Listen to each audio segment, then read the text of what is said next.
Yo, YouTube, what's up with your boy, Sports and Fitness Rants? I'm back, guys. Click that like button. Subscribe to my channel. What's up, y'all? Welcome back, guys. Welcome back, man. Got another great video for you guys today, as usual, man. You guys know the deal on this channel. So about setting the record straight, stopping the lies, stopping the narratives, stopping them from rewriting history, guys, holding the standard. And in this video, we're going to continue off of what I was talking about earlier, ESPN, their power rankings, guys. And we're going to continue off of that. We're going to spin off of that. And something else they were talking about when they had the Los Angeles Lakers and they moved them up, like I told you guys, to number 8. But if you read the description, right, they always have like a description of why the team is where they are and what's going on with the team and blah, blah, blah. ESPN is now promoting Zach Levine to the Los Angeles Lakers.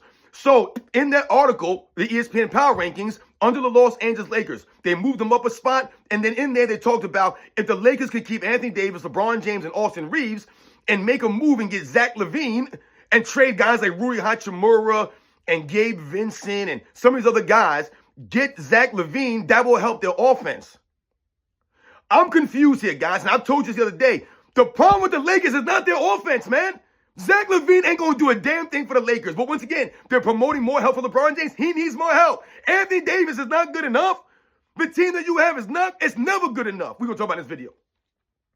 And I want to thank you guys, everyone across the world, everyone across the states, guys, has been supporting my channel. Once again, guys, truly, truly humbled by all the support, man. Shout out to all you guys in the membership, man. Shout out to Canada. You guys continue to support my channel, man. They've always been the #1 country outside the U.S. that's been watching my videos. So shout out to everybody from Canada. Shout out to everybody from the Philippines. They're another one of the countries that's always been in the top, man. Just shout out to all you guys, man. It really means a lot. Thank you. And you guys know what to do, man. Turn the volume all the way up. Hit that play button. Remember, these videos are for educational purposes.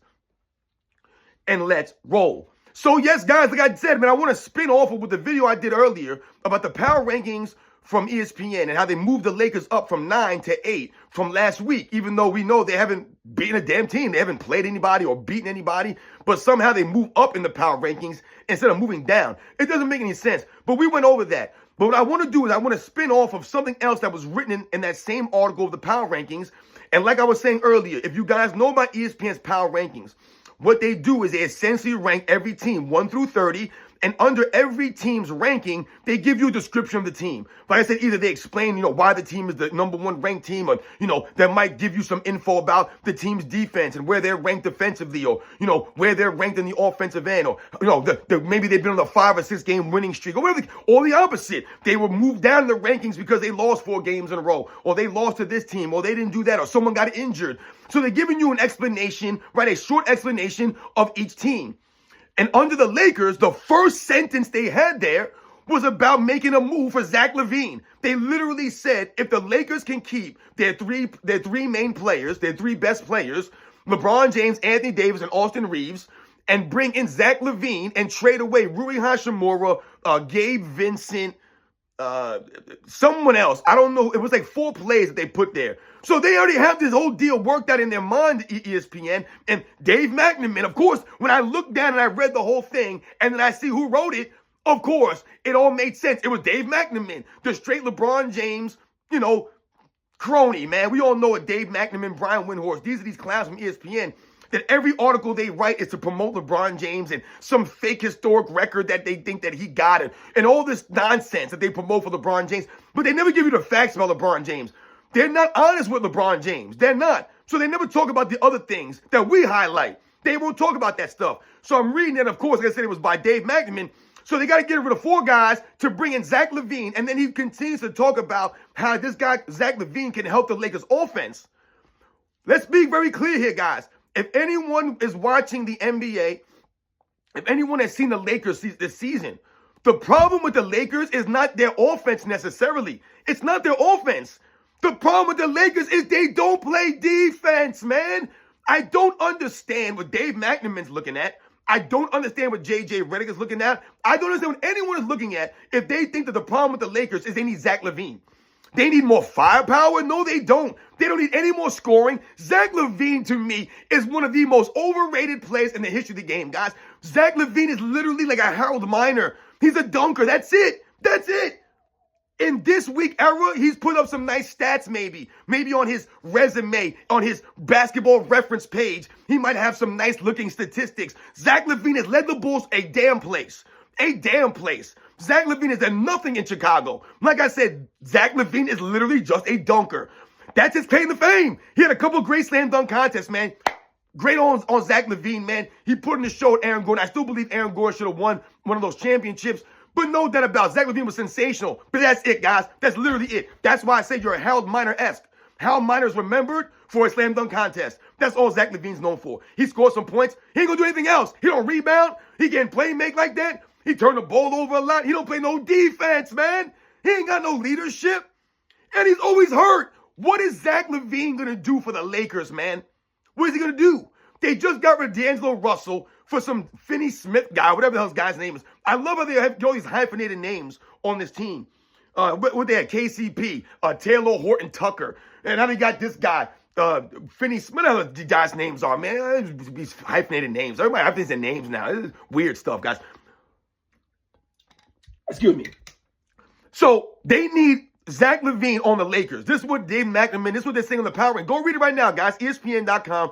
The Power Rankings. Go down to the Lakers and read the description of the Lakers and what they need to do this season. They need to make another move. They always need moves. Every season, LeBron James teams need a move. They need someone, but it's never just a role player or just some bench guy. They need an all-star. Every year, LeBron James needs another all-star. So you have Anthony Davis on your team, who to me is easily a top 5, top 10 player in the NBA right now. Easily. Easily, guys. And to me, he's one of the best two-way players in the league. To me, it's him and Giannis, guys. Those are the best two-way players in the league right now. In my opinion, man, those are the best, especially for big men. Those are the best two-way guys, man. Anthony Davis could drop 40 on you and get 5, 6 blocks. You know, you can put Victor Wembanyama if you want to say he's one of the best two-way players in the league, but I'm not putting him up in there yet, man. Once again, with all them 3 points that he be chucking, hell no, man. At least Giannis don't chuck up a bunch of threes. Anthony Davis don't chuck up a bunch of threes, man. So I'm not putting Wemby in there with them dudes, man. But to me, Anthony Davis is one of the top two-way players in the league, man.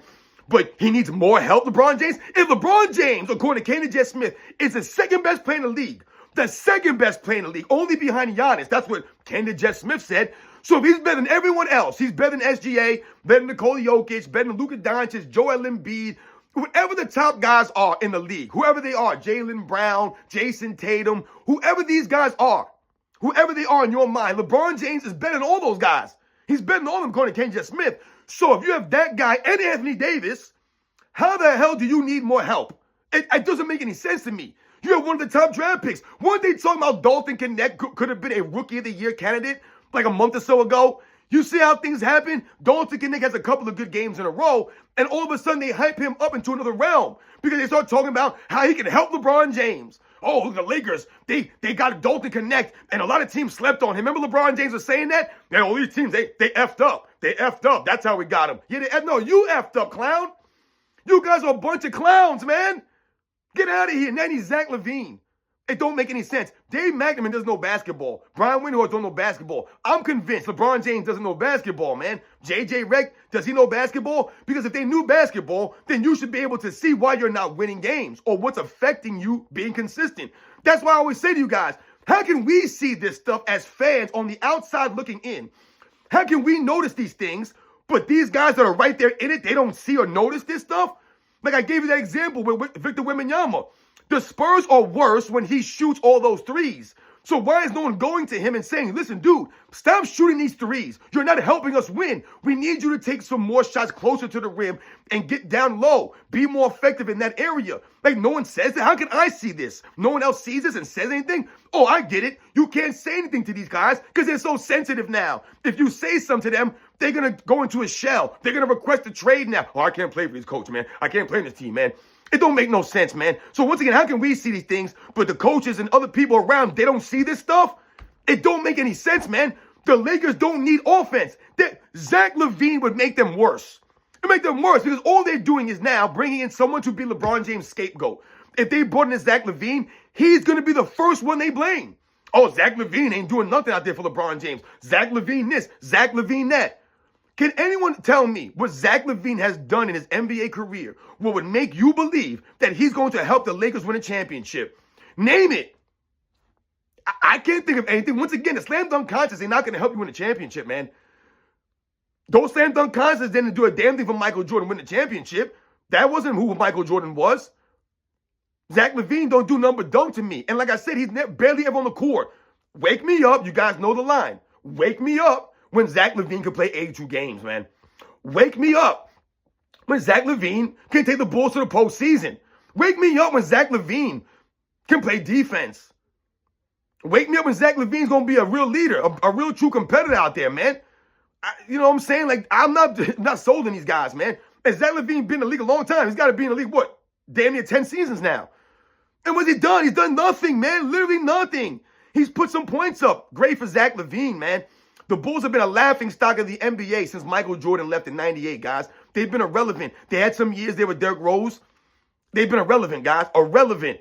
And Zach Levine's a big reason why. He's supposed to be their guy. And they've done nothing. And they've had some talent on that team. It just ain't coming together.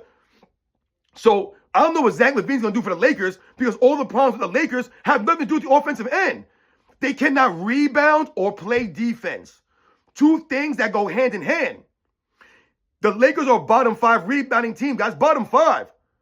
And they're a bottom 5 defensive team. I told you guys, if you look at the standings, right? And you look at the teams that are in the play-in, right? 1 through 10.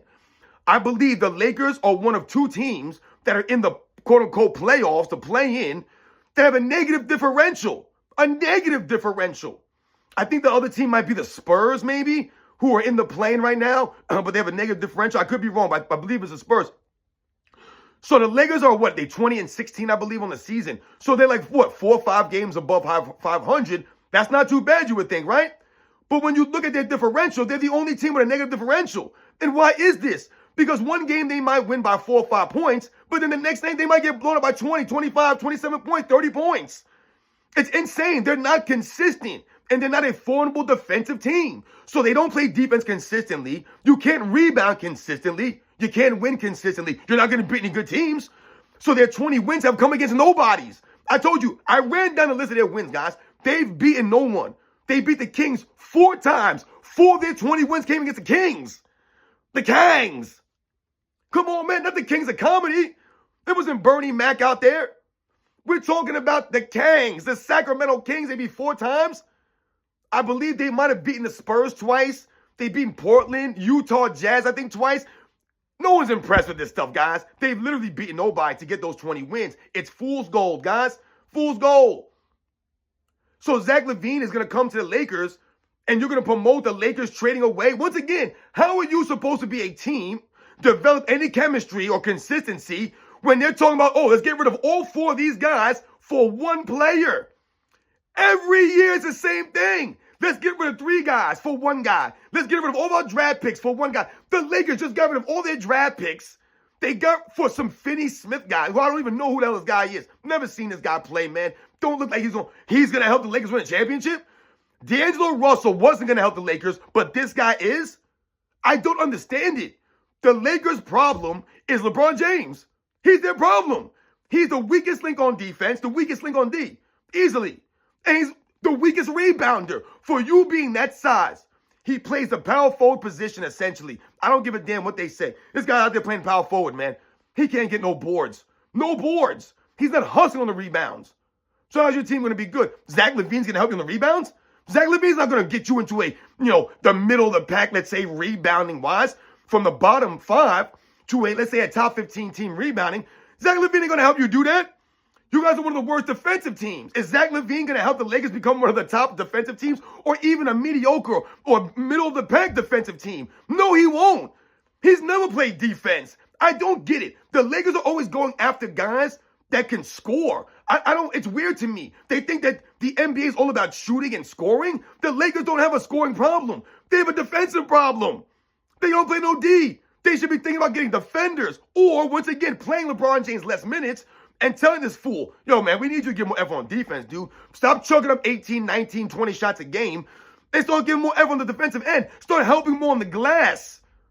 The Lakers need to be, or should be, one of the top rebounding teams. You have literally one of the individual best rebounders in the game, Anthony Davis, who I believe is a top 7, top 8 rebounder in the NBA right now. Maybe even top 5. So you have him on the team. But why are you one of the bottom rebounding teams? Because LeBron James ain't doing a damn thing out there. He ain't helping them. Was he averaging 0.7 rebounds, offensive rebounds a game? It's an absolute joke. 0.8 offensive rebounds at that size? You're not helping Anthony Davis. And on defense, we say it all the time. LeBron James ain't playing D. And it's not just me saying it. We have the video footage to show it. So the czar, my man AOH, the czar of the video footage, keeps putting out the evidence for you people. But the LeBron James clowns don't want to listen. They don't want to watch it. They don't want to live in that reality. LeBron James ain't playing D. He spends more time complaining to the referees, more time walking around, wiping his hands on his chest, blowing on his hands, standing like this in the corner, doing this, arguing. That's all he does. Flopping, holding his head, looking at his arm. Oh, I got a scratch right there. I don't know if you guys can see it. I got a scratch right there. I need some ointment on this. This is what he does in the games. He's arguing with the ref while the plays are going on. That's why your team is struggling. That's literally why. LeBron James takes bad shots at inopportune times, shooting the Lakers out of games. The Lakers are trying to make a comeback. Here goes LeBron James to goof it up with a turnover or a one-legged fadeaway three. Just nonsense, man. Or once again, not getting back on D, like we saw the other night. Take LeBron. The Mavericks had 2 shot opportunities before LeBron James got back down and past half court. And this is not every once in a while, guys. That's the consistency that we're talking about LeBron James should have on the defensive end that he doesn't. He does those things consistently. Flopping, walking around, crying and moaning, walking off the court early, blaming teammates, coaches getting fired, guys getting traded. But Zach Levine's going to help the Lakers. The Lakers would need the dream team. They would need a bunch of guys. Because if LeBron James, it don't matter who they get. If LeBron James is out there goofing the game up, it don't matter who they get, man. This is why Klay Thompson ain't come and play for the Lakers. Once again, do you guys think it's a coincidence that people are not coming to the Lakers any chance that they get? They're not coming there, right? You know damn well if it was Michael Jordan, people would have tried to come and play with Michael Jordan. But back in the day, these guys didn't do that kind of stuff, right? But now, every year there's a free agent. The Lakers are trying to go after this guy. They're trying to go after that guy. But these guys don't want to go there. They don't want to be LeBron James' scapegoat. They don't want to be the reason that everyone's saying the Lakers were losing. Right? Once again, they don't want to stand around the court and wait for LeBron James to pass them the ball. And they're going to get blamed. No matter what. They'll take 5 shots a game and still get blamed. It don't make a difference. They're always going to blame someone else. They'll never blame LeBron James. No one wants to play in that kind of scenario. No one wants to play in those conditions. Once again, LeBron James won't take ownership. He won't take any accountability. He's going to walk off the court early. He's not going to practice hard. He's just not a great teammate, man. He's not going to make them better. No one's getting better playing with LeBron James, and that's why people don't go and play with LeBron James, guys. Those are the facts. So Dave McNamara, ESPN, they're going to promote LeBron James and the Lakers trying to make another trade before the deadline to get a Zach Levine. It's insane. Zach Levine's going to do nothing. I hope they do get Zach Levine. Trade all those guys away. Trade Hashimura. Trade Gabe Vincent. Whoever else they had on that damn list of guys to get rid of. Trade them all. It don't matter. And get Zach Levine. Nothing is going to happen. Either Zach Levine is going to be injured and miss most of the games, and then they'll blame him. Oh, Zach Levine got hurt if he didn't get hurt. That's what LeBron James would say, right? He'll come to the post-game press conference. Zach Levine, if we had Zach out there, we could have won. But, we're just never healthy. And, listen, and I average a triple-double, so I don't know what to tell you guys, man. So, yeah, everyone's got to do their job out there. If everyone does their job, listen, I just love the game of basketball. That's all I'm saying. I just love the game of basketball, guys. You saw my plus-minus tonight. I was doing what I had to do. Oh, did I tell you guys Zach Levine is hurt? This is what LeBron James will say. So Zach Levine's either going to be hurt, missing a bunch of games, or once again, he'll go out there and play his game, which ain't going to help the Lakers. It don't matter if he go out there and average 30. It ain't going to help the Lakers when you're giving up all these points. You have to stop guys in order to win games, right? So the object of the game is to put the ball in the hole, right? And on the opposite side, it's to stop these guys from putting the ball in the hole. The Lakers don't do that. So LeBron James will put up 25 points, let's say, but he gave up 25. That's why you're a negative in the plus minus. You can't just go out on one end and score and then come back in the other end and stand around on defense and not score. You got to stop them from scoring. They don't do that. You have to rebound the basketball. Once again, look how many shot attempts the Lakers are getting, the field goal attempts they get in some of these games. They're getting probably 10, 15, field goal attempts less than some of the other teams because they can't rebound. They can't get any rebounds. No offensive rebounds. So how are you going to get more shot opportunities? It doesn't make any sense. Also, you have LeBron James turn the ball over out there still 3.5, almost 4 times a game still. And they're getting all these free throws, all these foul calls in their favor, but they still can't win consistently, guys. They ain't playing no damn D. Zach Levine's going to help them? No, he's not. You guys know the deal, man. I'll catch you guys on the next one.